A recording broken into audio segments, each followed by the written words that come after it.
Decisión 2024, información que te da poder, es el lema de esta campaña que hemos iniciado hoy y que acompaña toda esta cobertura periodística que incluye la entrevista a los candidatos presidenciales como Melitón Arrocha, quien es candidato a la presidencia por libre postulación, a quien le doy la más cordial bienvenida a nuestro informativo. Bueno, ya faltan pocos días para que oficialmente inicie ya esta contienda electoral y si quisiéramos conocer cómo ha sido esta semana, señor Melitón, de recorridos, de apuestas, de organizarse con sus equipos para plantearle al país en pocos días también su plan de gobierno. Bienvenido.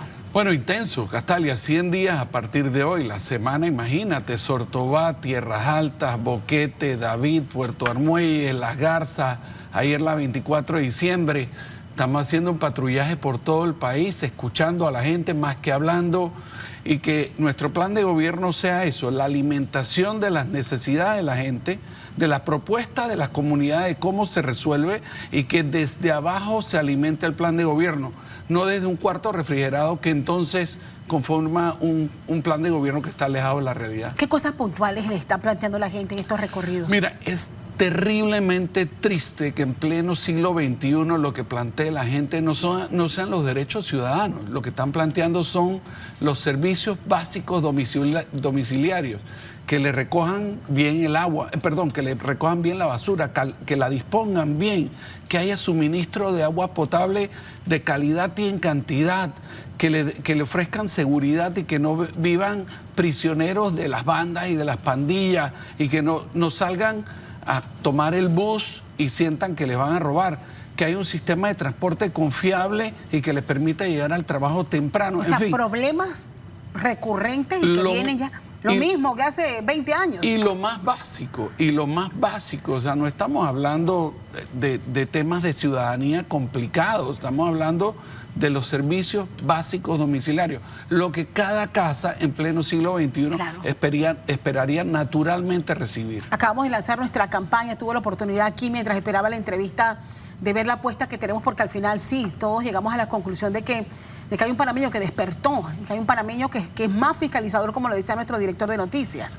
No, primero felicitar a Canal 2, ¿no? Yo creo que en el escrutinio de los candidatos, no solo a la presidencia, en donde tradicionalmente se ha puesto mucho énfasis, sino especialmente en la Asamblea Legislativa, por donde tiene que transitar una reforma constitucional para empezar a ponerle orden al país.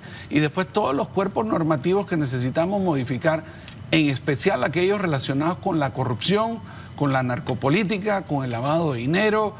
Esos son temas que solo pueden transitar si tenemos una Asamblea Legislativa en donde ha habido un cambio. Ahora bien, hay alertas recientemente y sabemos que las campañas electorales de partidos con grandes estructuras, como los partidos tradicionales, no son las mismas de la campaña que ustedes inician como candidatos independientes. Ayer hubo una alerta emitida por el propio magistrado presidente del Tribunal Electoral, Alfredo Junca, hablando de que si hay reportes ya se está violando esta veda electoral, pero también ha lanzado una advertencia de dónde provienen los fondos y que van a empezar a fiscalizar. Esto no es nuevo, señor Melitón. ¿Qué opina usted al respecto? Esto no es nuevo. Yo no tengo ninguna prueba, pero no me cabe ninguna duda de que ya hay gente violando la veda electoral y que además vamos a tener que ser todos, especialmente el Tribunal Electoral, fiscalizador de que el dinero sucio, particularmente el del narcotráfico, no penetre la estructura de gobierno. Durante los últimos 3 gobiernos, el presidente de la República o el ministro de Seguridad le ha dicho al país de su preocupación sobre la vinculación del narcotráfico en la política. Y sin embargo vemos que muy al contrario de que vayamos reduciendo eso, la participación de gente vinculada al narcotráfico en la política va creciendo. Vamos a escuchar lo que dijo el magistrado presidente del Tribunal Electoral. Que no tengan una sanción y nosotros vamos a estar allí vigilando, fiscalizando. No piensen que porque no ha pasado en este momento nada, no hay investigaciones en curso. Claro que las hay. No piensen que porque nadie les ha tocado la puerta para preguntarle cuánto se están gastando, no se las van a tocar en algún momento. Nosotros en estos momentos, y es una gran preocupación que yo tengo y que comparten mis colegas, es la forma indiscriminada como están invirtiendo el dinero. De dudosa reputación y de fuentes claro que las hay, claro que las hay. Y la Fiscalía Electoral debe cumplir también con su parte en la esfera penal. Nosotros en la esfera administrativa estamos haciendo la nuestra y ustedes van a ver los resultados muy pronto, porque verificado contigo es la primera de varias herramientas que nosotros vamos a ponerle al ciudadano en sus... Bueno, es la alerta que da el magistrado. Bueno, y esto uno se pregunta, ¿pero no es suficiente los dineros que se dan a las campañas? Estamos hablando de proporciones como, por ejemplo, que a un partido le tocan 14 millones de dólares y, si no me equivoco, a usted le tocan como independiente poco más de 800.000 dólares. Sí, no, las reglas del juego es tigre suelto contra burro amarrado, por lo tanto, lo que está haciendo TVN es de singular importancia, porque vamos a tener que hacer una campaña sobre las ideas y no sobre los recursos, aun cuando los recursos pues son significativos y tendrán un impacto brutal en la campaña. Habiendo dicho eso, yo creo que hay que respaldar las declaraciones del magistrado y los magistrados del Tribunal Electoral, primero en el orden de que se respete la veda electoral que está a punto de levantarse el día 3 del próximo mes. Y en segundo, y tal vez esto de manera muchísimo más importante y significativa, es que si nosotros queremos poder hacer las reformas contra el narcotráfico, no podemos depender de que la Asamblea Legislativa esté plagada de narcodiputados. Y para eso, este es el momento que hay que fiscalizar. ¿Cómo va a ser su campaña, señor Melitón, a partir del 3? Bueno, primero queremos que sea una campaña de propuestas, queremos que sea una campaña alegre y una campaña propositiva. Nosotros no vamos a entrar en la campaña de la diatriba, en la campaña negativa, en la campaña sucia. Y por supuesto, vamos a participar de los debates? Totalmente, totalmente. Es más, estamos esperando el formato del debate de manera tal que permita que haya el contraste de ideas, que no será campaña negativa, sino simple y sencillamente que lo que dices nos expliques cómo lo va a hacer. Por ejemplo, te voy a poner un ejemplo. En el último foro escuché a un candidato que dijo que va a crear 500.000 empleos.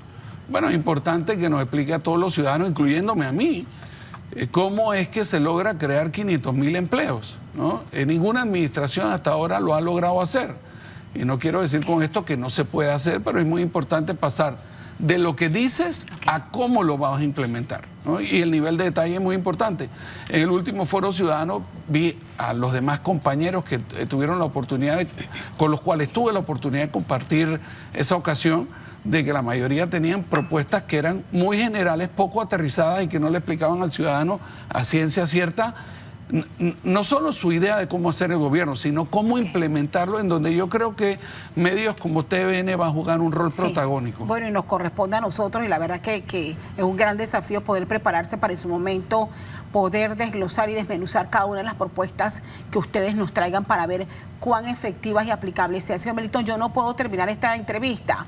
Mire, esta semana ha surgido, y se lo pregunto porque para quienes lo recuerdan, Melitón Arrocha fue ministro de Comercio e Industrias y también estuvo al frente de lo que hoy día es Acodeco. Así es. Hay un problema grave del arroz y que si la deuda, que si son 120. El señor Gabriel Araújo acaba de explicar cómo ha sido la fórmula desde el gobierno del cual usted formó parte, el señor Varela, y cómo ellos consideran que eso ya no es efectivo para mantener la sostenibilidad de la producción, calidad y precio de un rubro tan importante como el arroz. Y señala que es todo un entuerto el pago, que son 150 millones que se les deben, 100 millones aproximadamente, pero que hay un problema allí que no funciona. Hay otra cosa adicional y que va aunado. El gobierno ha decidido extender el control del precio de algunos alimentos. Y también hay quienes sostienen que esto tampoco en la medida es sostenible en el tiempo. ¿Cuál es su posición ante este tema puntual? Bueno, primero y para propósito del récord, porque hay mucha gente joven que hoy nos está mirando, yo fui la persona que creó el decreto de regulación de precios y fue el primero que lo firmó. Por supuesto, el decreto de regulación de precios, de conformidad a lo que establece la ley y la Constitución, tiene que ser de carácter temporal, es de 6 meses renovable, y hay que recordar que este gobierno planteó que iba a acabar con el decreto de regulación de precios. Lo único que hizo fue no solo mantenerlo en el tiempo, sino aumentar la cantidad de rubros que forman parte de eso. Esa era la primera medida, la primera medida de varias. Lo que hay que hacer es acercar al productor, al consumidor y cortar la cadena de intermediarios, porque te voy a plantear lo que me pasó la semana pasada en Centrales. Yo vi un saco de limón mandarina que el productor me decía que lo había vendido a $3, 100 limones y me encontré en el supermercado en Panamá 10 limones en $3. Habían 90 que eran el margen de utilidad en donde los intermediarios con sus costos y sus ganancias estaban, digamos, de alguna manera, a mi juicio, distorsionando el mercado. Habiendo dicho eso, vamos al arroz, ¿no? El arroz tiene una serie de temas que tenemos que revisitar cuando seamos gobierno. El primero es que efectivamente la estructura de control de precios eventualmente tiene que ser eliminada. Segundo, eso lo vamos a hacer con fomentar la competencia a través de mercados periféricos. Tercero, la calidad del arroz, de si cumple con la norma técnica y es un arroz de primera, es una discusión de largo aliento. Cuarto, mientras que exista el control de precios, tiene que haber el pago oportuno. Y quinto, hay una serie de cuestionamientos en la calle sobre si los inventarios son reales y si las ventas son reales, y eso es un tema en donde la Contraloría va a tener que intervenir para darle certeza y fe pública a la gente de lo que estamos pagando en concepto de subsidio por parte de los impuestos de todos los panameños, es lo que efectivamente se está vendiendo en el mercado. Quiero agradecerles. Melitón Arrocha, candidato a la presidencia de la República por libre postulación, esta mañana con nosotros aquí en Noticias AM. Gracias y bienvenido siempre. Gracias, Pascual. Hay más que compartir, ya siendo las 7:24 minutos, Joanny.